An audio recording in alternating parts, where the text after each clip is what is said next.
Hello guys and welcome back to the second episode of the BeamNG modding tutorial series, and in this episode we're going to talk a little bit more about the nodes and also introduce the beams to make a somewhat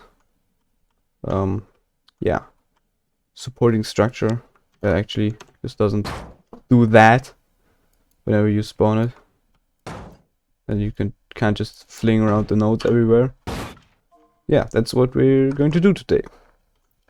The first thing would be the actual, the nodes, a little bit more info about them. So you can see if you press Control N, you're going to see the node labels show up. You can have different modes, and one of those nodes is weights. You can see that for now we have a weight of 25 kilos per node. And that is simply because we didn't say what it should be, so BeamNG defaults to 25 kilograms.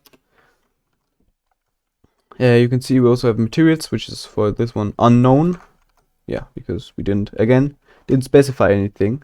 So obviously there is no standard material for this, so we'll just go to unknown. Now to change that, you need to change the properties of the nodes. To do that, we go with these brackets. I don't know exactly how we call them, doesn't matter. And yeah, in those you change different properties about the nodes. First one that I said what was node weight. And yeah, that's exactly what it is. It's just node weight colon, and then in kilograms, because you program BeamNG, it's all in standard metric units. So yeah, go ahead and put 10 in here, and then we copy it over, then press Ctrl R to reload it.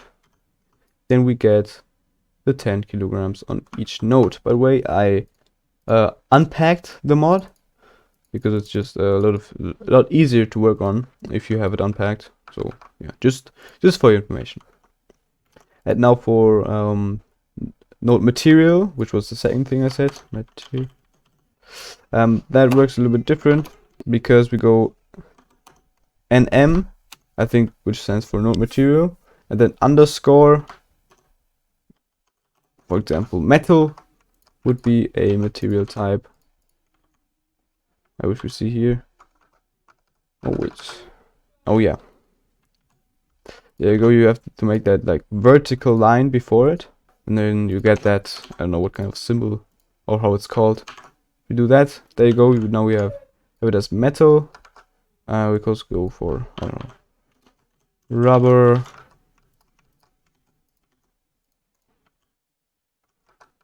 And it also change color accordingly. It also is plastic.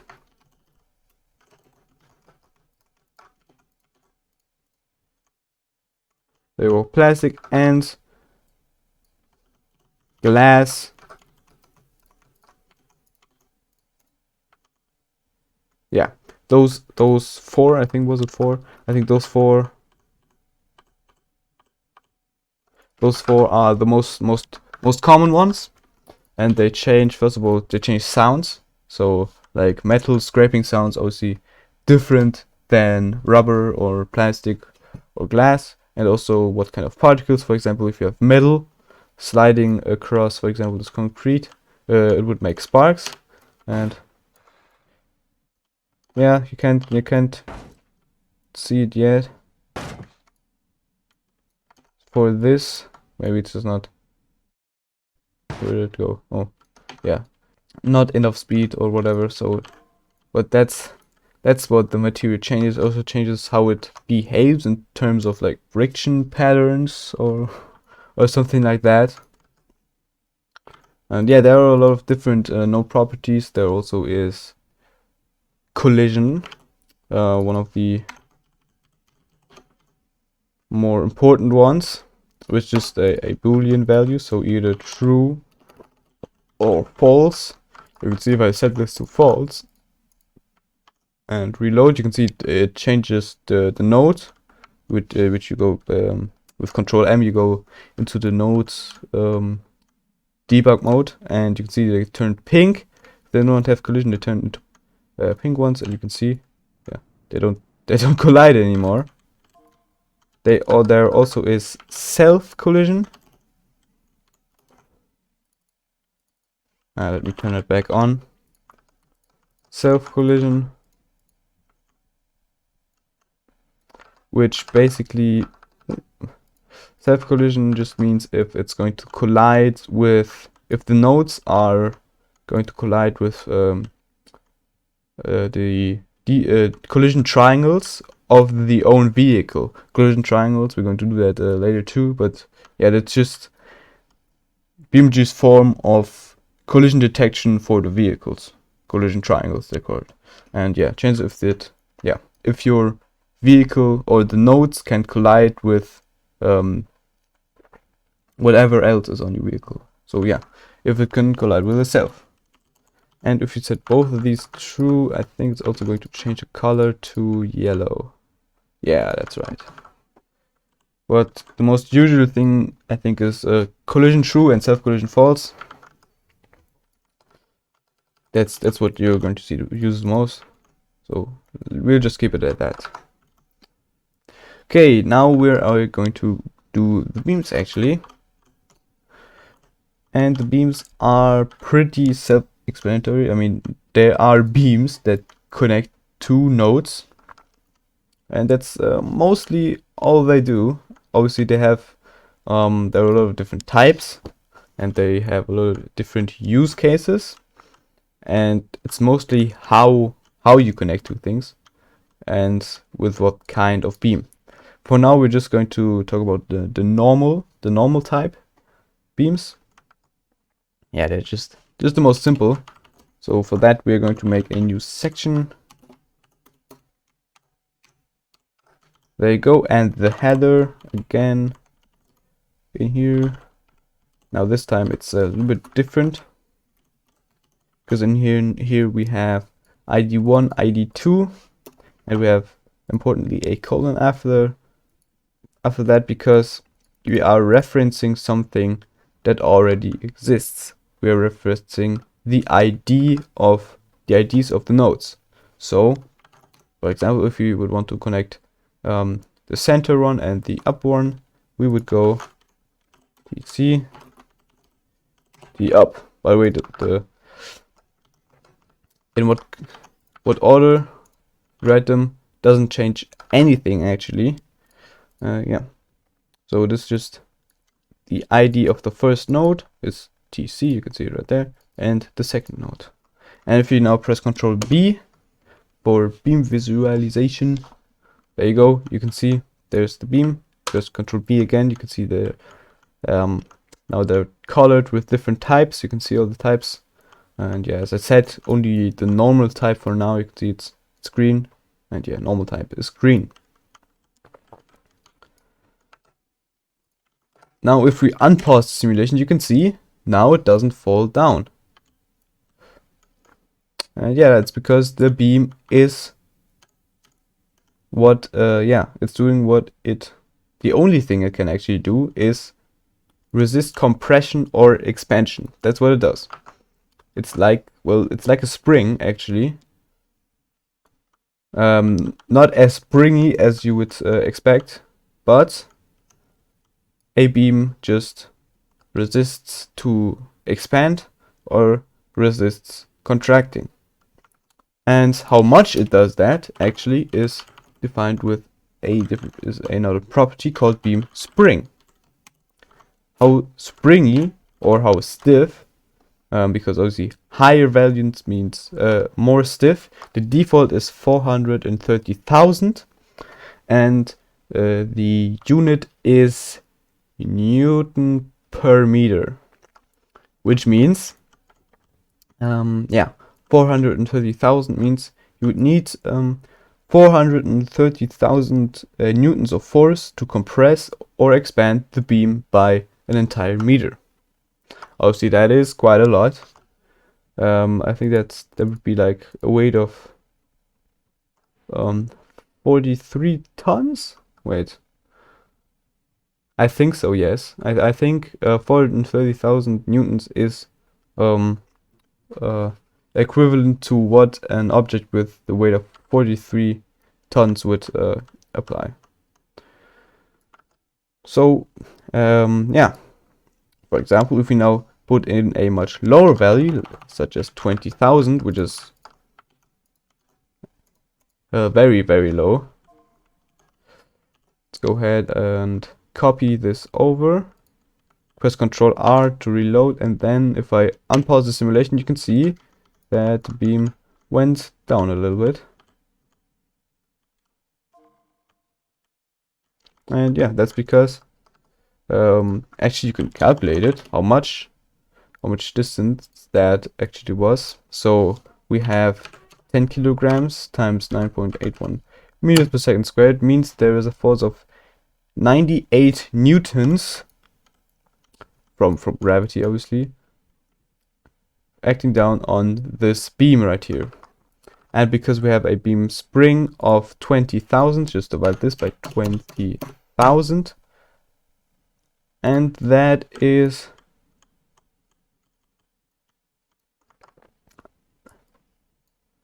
0.0049 meters, so that's 5 millimeters. So apparently this thing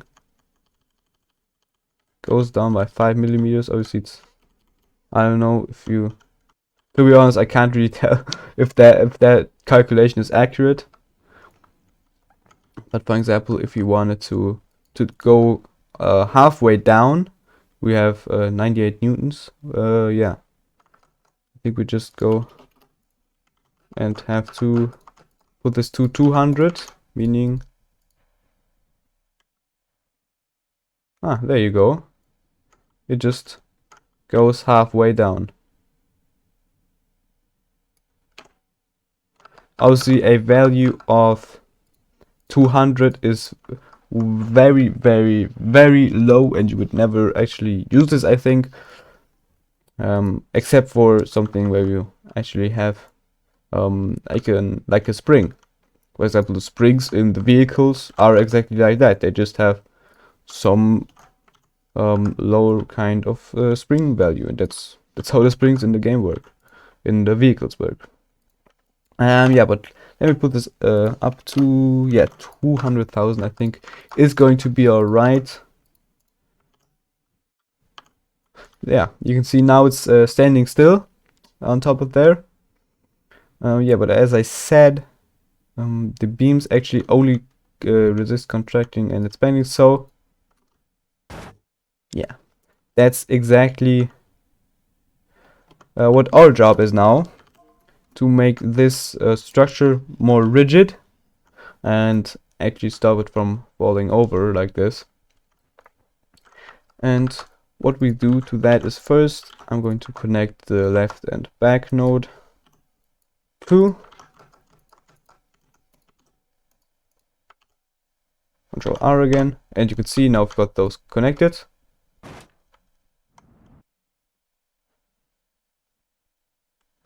But again, we have the same, almost same outcome,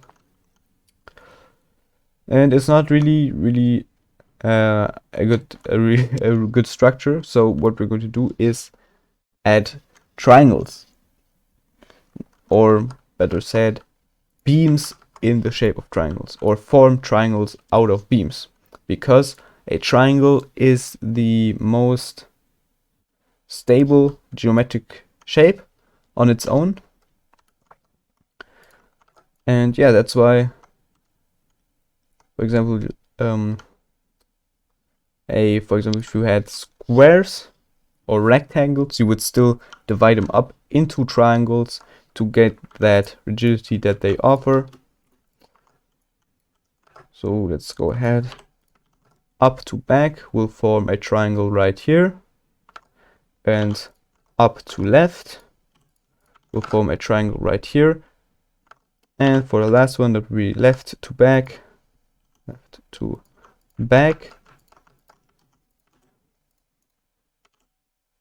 there you go. Now we have triangles from whatever side you watch from. And if we now resume simulation, you can see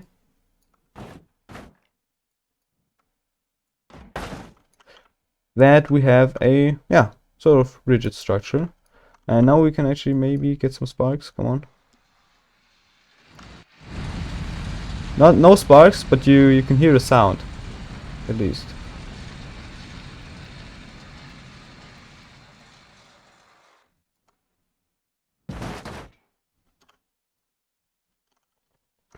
There you go. Now that we have that structure, maybe it's time to, yeah, explore a little bit about the other beam values. And the next one would be the beam damp.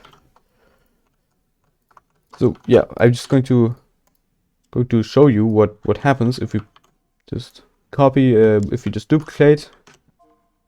There you go. You saw it was like expanding, and you can see instability detected in tutorial v2, simulation paused.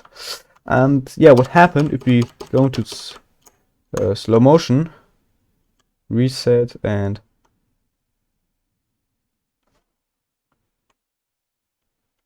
resume, and you can see that it starts oscillating like this, and it's gone. And we went Mark 4000 for a second. And yeah, why is that?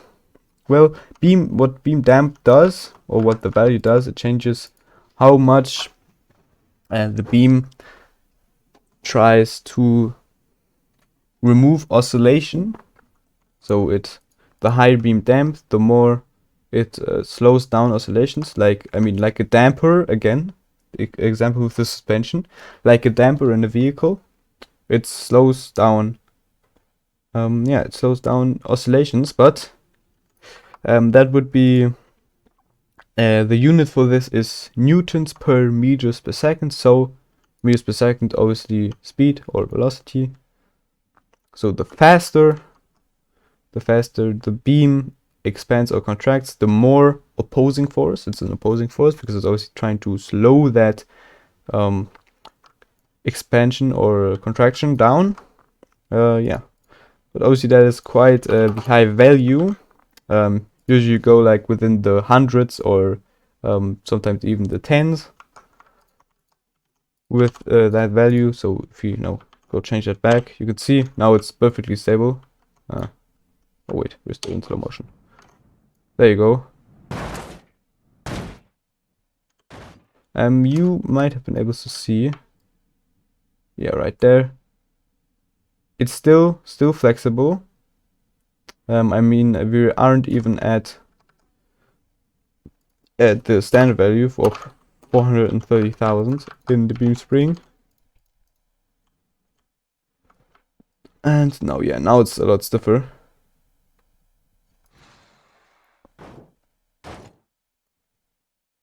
Also, with the beam damp, there is a connection between your node weight and your beam damp. For example, the higher your node weight is, the higher your beam damp can be without causing those instabilities we saw earlier. So if let's go to 1200, I don't know if that would already cause it to start vibrating. We can see that if we go switch to the stress.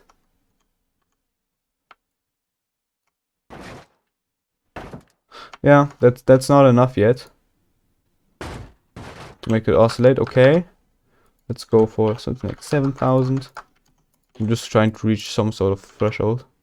I might be able to show you that. Okay, it's still not wanting to explode. Okay, let's go for 17,000. Oh, there you go. Oh. Oh, yeah, you saw that. It starts. You can see that we are now in the stress mode. You can see it starts oscillating like that. It's almost the same as before, but it's not as strong.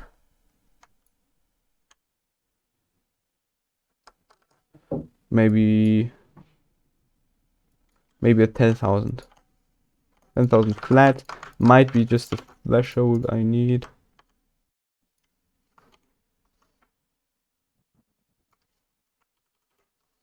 Yeah, there you go. If we push it a little bit, you can see it starts oscillating a lot. Obviously, that's very unwanted behavior, because it will do... Oh wow, I actually never had something that oscillated so much but did not explode. Okay, I think we hit a little bit of a sweet spot there. But yeah, you can see at our node weight of 10 kilos, it starts the oscillation right there. If we go back to the standard 25 kilos, I don't know if it's going to be enough. Oh yeah, it is. Now you can see at 25 kilograms, the oscillation stops. Yeah, because the nodes are heavier, therefore they for whatever force they experience a lower acceleration, and therefore the beam damp won't get out of hand so quickly. But yeah, even I think beam damp for like a 200 or 300 or maybe a 400 for the standard value here is alright at 10 kilograms.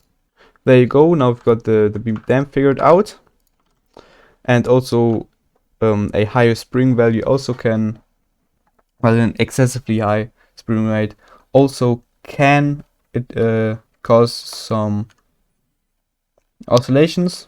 Obviously, again, in combination with beam damp, those two play with each other a lot. So yeah, the next beam damp value, 3 out of 4. Oh, the next beam value would be beam deform.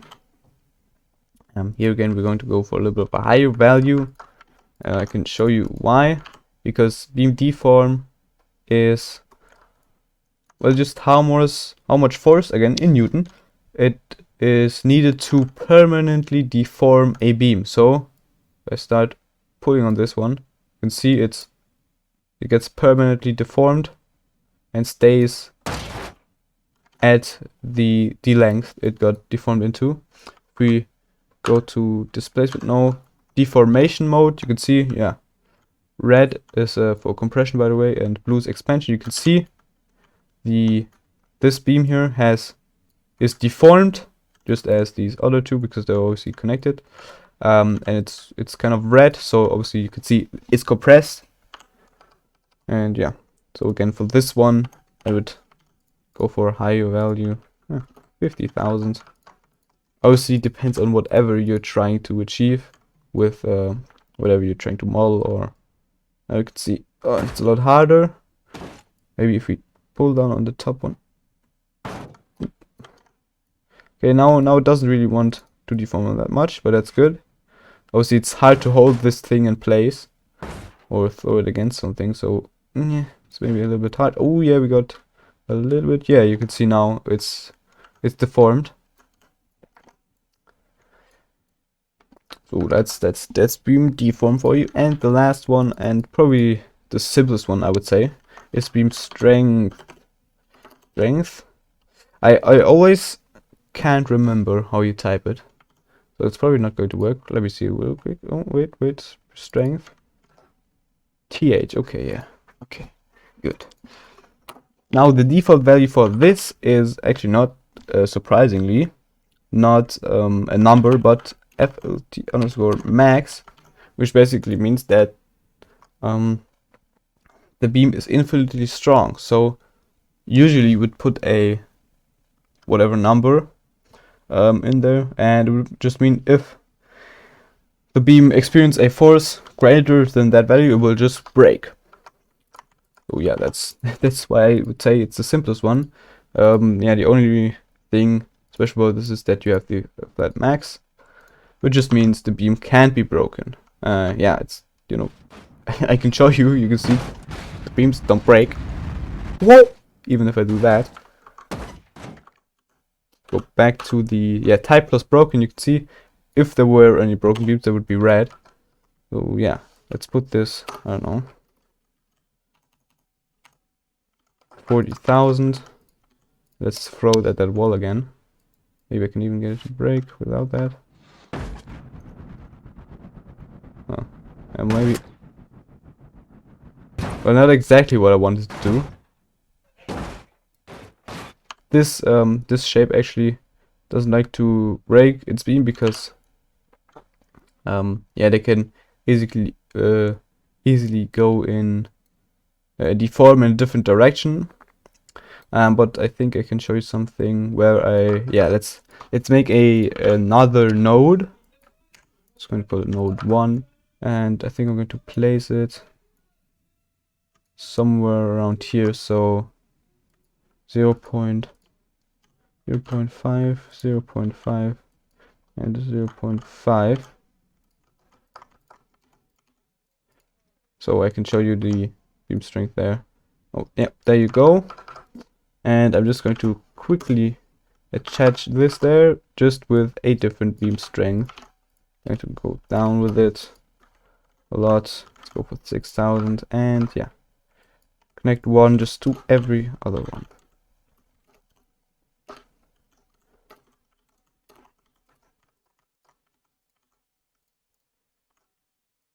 Yep, there you go. Now we've got that. Let's try and I'm going to try and hold this one back. Wait, this is weird. Okay, now, okay, it's rotating around there. Hold this. Oh, this is a little bit trippy. Where? Oh, there it is. Oh, there you go.